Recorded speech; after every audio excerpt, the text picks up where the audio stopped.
जय हिंद दोस्तों, मैं ओम प्रकाश लोधी माँ भारती अकेडमी में आप सभी का स्वागत करता हूँ। 11th फिजिक्स के दूसरे चैप्टर मात्रक एवं मापन का आज हम लोग पहला लेक्चर पढ़ने जा रहे हैं, जिसमें हम लोग जानेंगे कि आखिर मापन किसे कहते हैं, संदर्भ मात्रक किसे कहते हैं तथा जो मापन की अंतर्राष्ट्रीय प्रणाली है जिसे एसआई प्रणाली कहते हैं उसके बारे में हम लोग चर्चा करेंगे। तो आइए दोस्तों देखते हैं आखिर मापन किसे कहते हैं। अगर हम लोगों को किसी भौतिक राशि का मापन करना है, जैसे कि मैं मान लेता हूँ कि ये एक पेन है, इस पेन की मुझे एक भौतिक राशि है लंबाई, इस लंबाई का अगर मुझे मापन करना है ना, तो मैं क्या करूँगा, इस भौतिक राशि का किसी संदर्भ मानक से, इस भौतिक राशि का किसी संदर्भ मानक से मैं क्या करूँगा, तुलना करूँगा। तो होता क्या है, किसी भी भौतिक राशि का मापन किसी संदर्भ मानक से इस राशि की तुलना करनी होती है। जैसे कि अगर मान लेते हैं इस पेन की इस सिरे से इस सिरे की लंबाई 20 सेंटीमीटर है। कितनी है? 20 सेंटीमीटर है। तो यहाँ पर ये जो सेंटीमीटर है ये क्या है, इसका संदर्भ मानक है ना। 20 सेंटीमीटर में जो सेंटीमीटर है वो इस भौतिक राशि का जब मापन किए उसका क्या है, संदर्भ मानक है। अर्थात यहाँ पे 1 सेंटीमीटर को अगर हम लोग 20 बार जोड़े तो यही मिलता है हम लोग को 20 सेंटीमीटर। अर्थात ये जो संदर्भ मानक है इसी को हम लोग कहते हैं मात्रक।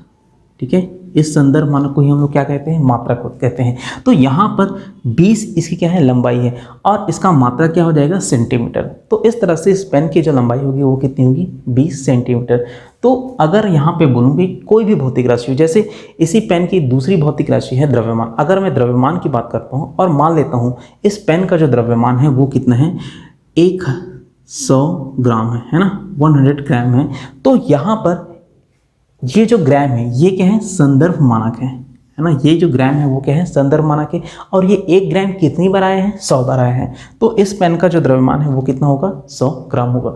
तो इस तरह से हमने देखा कि किसी भौतिक राशि का अगर हम लोग को मापन करना है तो हम लोग सिंपली उसका किसी संदर्भ मानक, जिसको हम लोग मात्रक कहते हैं, उससे उसकी तुलना करनी है कि आखिर वो संदर्भ मानक के सापेक्ष कितना गुना है। जैसे ये पेन है, संदर्भ मानक 1 सेंटीमीटर के सापेक्ष कितना गुना है, 20 गुना है। यही पेन है, अगर इसका भौतिक राशि द्रव्यमान की बात करें तो उस द्रव्यमान के मापन अगर करें तो ये जो संदर्भ मानक है ग्राम, 1 ग्राम, उसका कितना गुना है, 100 गुना। तो इस तरह से हम लोग किसी भी भौतिक राशि की मापन कर सकते हैं। किसी भी भौतिक राशि का अगर मापन करना है तो हम लोग क्या करेंगे, संदर्भ मानक या जो मात्रक रहती है, ये किसी भी भौतिक राशि का अगर हम लोग को मापन करना है तो हम लोग को सिंपल संदर्भ मानक जो यहाँ पर जैसे ग्राम है और यहाँ पर जैसे सेंटीमीटर, उसके आगे कुछ संख्या लिखकर हम लोग किसी भी भौतिक राशि के माप को दर्शाते हैं। जैसे यहाँ पे 100 ग्राम 20 सेंटीमीटर, तो ये जो है मात्रक या संदर्भ मानक, इसके आगे कुछ संख्या लिखकर इसको दर्शाते हैं। मूल भौतिक राशियों के मापन के लिए हम उसकी तुलना जिन संदर्भ मानक से करते हैं उसे हम लोग बोलते हैं मूल मात्रक। मूल भौतिक राशियों का मापन हम लोग जब करते हैं तो उसका हम लोग किसी संदर्भ मानक से तुलना करते हैं। तो जिन संदर्भ मानकों से हम लोग तुलना करते हैं उसे हम लोग क्या कहते हैं, मूल मात्रक कहते हैं। ठीक, अभी हमारे पास वर्तमान में 7 प्रकार के मूल मात्रक उपस्थित हैं और 2 पूरक मात्रक हैं।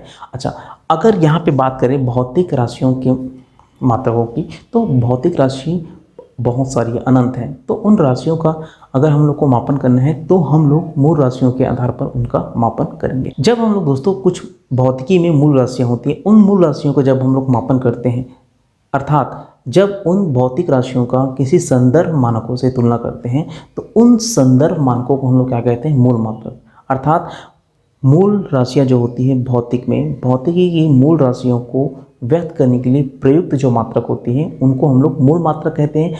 और बाकी जितने भी बची राशियाँ होती हैं जिनको हम लोग व्युत्पन्न मात्रक कहते हैं, उनको हम लोग मूल मात्रकों की सहायता से परिभाषित करते हैं। अगर हम लोग बात करें कि आखिर कितने प्रकार की मूल मात्रक होती हैं, तो अभी वर्तमान में 7 प्रकार के मूल मात्रक होते हैं और 2 पूरक मात्रक होती हैं, और व्युत्पन्न मात्रक की संख्या असीमित है। सभी मूल मात्रकों और व्युत्पन्न मात्रकों को मिलाकर हम लोग इसको मात्रक प्रणाली कहते हैं, मात्रकों की प्रणाली या पद्धति कहते हैं। तो आइए अब बात करते हैं आखिर मात्रकों की जो अंतर्राष्ट्रीय प्रणाली है, जिसको एसआई पद्धति भी कहते हैं, वो आखिर किसको कहा जाता है। 1971 से पहले, सन 1971 से पहले विभिन्न देश के जो अलग अलग वैज्ञानिक थे वो मापनों के अलग अलग मात्रकों को लेते थे, मापन के लिए अलग अलग मात्रकों का सहारा लेते थे। जैसे कि मुख्यतः अगर कहा जाए कि 1971 से पहले 3 मात्राओं की प्रणाली थी या पद्धति थी। जैसे कि एक यहाँ पर लेते हैं पद्धति, एक टेबल यहाँ पर बनाते हैं पद्धति, और यहाँ पे उसका लंबाई में मात्रा क्या है, द्रव्यमान में मात्रा क्या है, और समय में उसका मात्रा क्या है, इन सब चीज़ों को देखते हैं। तो जैसे 3 प्रकार की मुख्यतः पद्धति होती थी। एक होता था MKS पद्धति, दूसरा होता था CGS पद्धति, और तीसरा होता था FPS पद्धति। तो यहाँ पे जो जितनी भी पद्धति, उसका जो पहला डिजिट होता है वो लंबाई को डिनोट करता है ना, उसका जो मात्रक होता है वो लंबाई होता है। दूसरी जो रहती है उसका मात्रक द्रव्यमान होता है, और तीसरे वाले का मात्रक क्या होता है, समय होता है।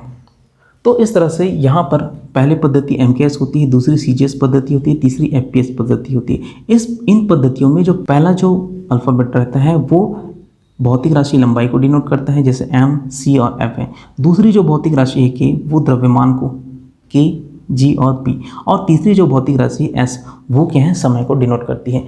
MKS पद्धति में जो लंबाई का मात्रक होता है वो क्या होता है, मीटर होता है। द्रव्यमान का मात्रक जो होता है वो होता है किलोग्राम होता है, और समय का जो मात्रक होता है वो आपका सेकंड होता है।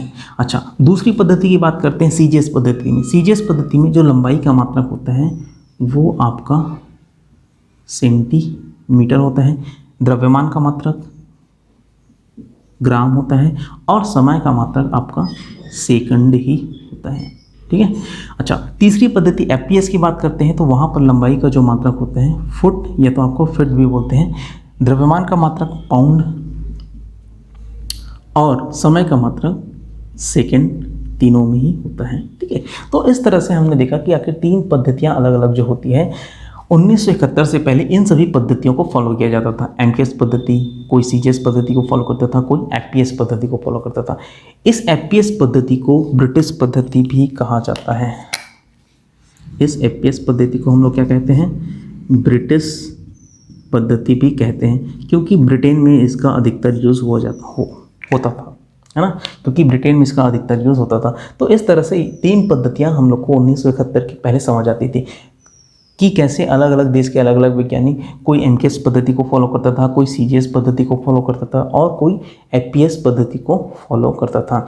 इसके बाद यहाँ पर ये जो समस्या है इसको ख़त्म करने के लिए, ताकि पूरे विश्व में, पूरे हर एक देशों में एक ही प्रणाली लागू हो, तब 1971 में एक बैठक हुई। कहाँ पे, फ्रांस में। तो फ्रांस में बैठक हुई तो वहाँ एक निर्णय लिया गया कि पूरे के पूरे जो विश्व है ना, सभी देशों के लोग सिर्फ एक ही प्रणाली को फॉलो करेंगे, और वो होता है SI प्रणाली। तो इसको बोलते हैं सिस्टम इंटरनेशनल डी यूनिट्स। इसको हिंदी में बोलते हैं मात्रकों की अंतर्राष्ट्रीय पद्धति। अंतर्राष्ट्रीय पद्धति, हिंदी में इसको मात्रकों की अंतर्राष्ट्रीय पद्धति कहा जाता है। और सिस्टम इंटरनेशनल डी यूनिट्स एक फ्रेंच वर्ड है, इसका मतलब होता है मात्रकों की अंतर्राष्ट्रीय पद्धति। तो इस तरह से 1971 से पहले 3 अलग अलग पद्धतियाँ थी, MKS, CGS और FPS। लेकिन 1971 के बाद यहाँ पर सिर्फ SI पद्धति को ही मान्यता मिली। अब यहाँ पर पूरे विश्व में सिर्फ एक ही पद्धति चलती है, वो है SI पद्धति में। तो जितने भी मात्रक हम लोग लिखेंगे वो SI पद्धति में ही अब हम लोग लिखने वाले हैं। अब यहाँ पर बात करते हैं कि आखिर SI पद्धति में कितने प्रकार के मूल मात्रक होते हैं। तो SI पद्धति में अगर बात करें दोस्तों की मूल मात्रकों की, तो SI पद्धति में 7 प्रकार के मात्रक होते हैं। जैसे अगर मैं इसको यहाँ पर रब करता हूँ, SI पद्धति में मात्रक, SI पद्धति में मात्रक की अगर बात करें तो यहाँ पे अगर मैं एक टेबल बनाऊँ मात्रक, और इसका संकेत इस राशि,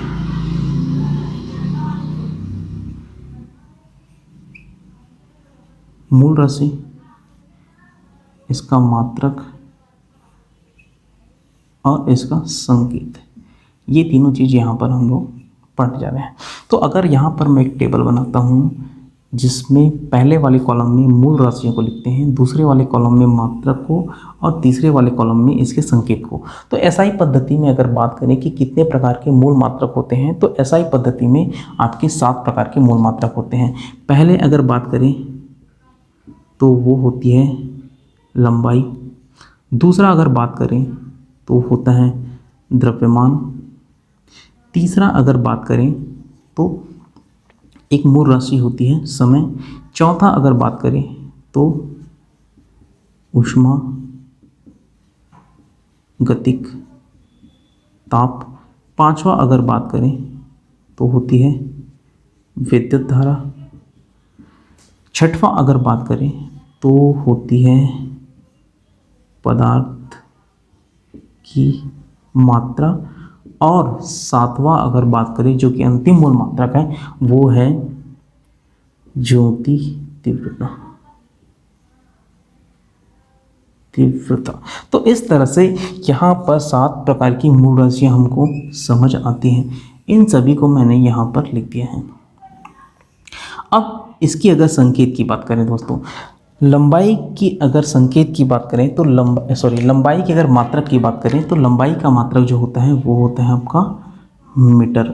द्रव्यमान के मात्रक की बात करें तो वो होता है आप लोग का किलोग्राम। समय के मात्रक की बात करें तो हम लोग उसको एसआई पद्धति में सेकंड से डिनोट करते हैं। ऊष्मागतिक ताप को केल्विन से, और विद्युत धारा को एम्पियर से, पदार्थ की मात्रा को मोल से, और ज्योति तीव्रता को कैंडेला से हम लोग डिनोट करते हैं। तो ये इन 7 मूल राशियों का क्या है, मात्रक है। लंबाई का मात्रक क्या होता है, मीटर। द्रव्यमान का मात्रक किलोग्राम। समय का मात्रक सेकंड। ऊष्मागतिक ताप का केल्विन। विद्युत धारा का एम्पियर। पदार्थ की मात्रा का मोल। और ज्योति तीव्रता का कैंडेला होता है। अगर इनकी संकेतों की बात करें तो लंबाई का जो मात्रक होता है मीटर, इसको हम लोग संकेत के रूप में स्मॉल m से दर्शाते हैं, है ना। द्रव्यमान का जो मात्रक होता है किलोग्राम, उसको स्मॉल kg से दर्शाते हैं। समय का जो मात्रक होता है सेकंड, उसको हम लोग s से दर्शाते हैं, स्मॉल s से। ऊष्मागतिक ताप को हम लोग कैपिटल K से दर्शाते हैं। विद्युत धारा का जो मात्रक होता है एम्पियर, उसको हम लोग कैपिटल A से दर्शाते हैं। पदार्थ की जो मात्रा होती है उसका मात्रक मोल होता है, इसको हम लोग स्मॉल MOL मोल से दर्शाते हैं। और ज्योति तीव्रता को कैंडेला स्मॉल c और स्मॉल d से दर्शाते हैं। तो इस प्रकार एसआई पद्धति में लंबाई के मात्रक को मीटर कहा गया, द्रव्यमान के मात्रा को किलोग्राम कहा गया, समय के मात्रा को सेकंड, ऊष्मागतिक ताप के मात्रा को केल्विन, जिसको हम लोग कैपिटल के से दर्शाते हैं, विद्युत धारा के मात्रा को एम्पियर कैपिटल ए से, पदार्थ की मात्रा को मोल MOL से दर्शाते हैं, और ज्योति तीव्रता की जो मात्रक होती है कैंडेला, उसको CD से दर्शाते हैं। तो इस प्रकार यहाँ पर 7 अलग अलग मात्रक हुए। अब मैं उम्मीद करता हूँ कि आज का लेक्चर आपको समझ आया होगा। मिलते हैं दोस्तों नेक्स्ट लेक्चर में नेक्स्ट टॉपिक के साथ। जय हिंद।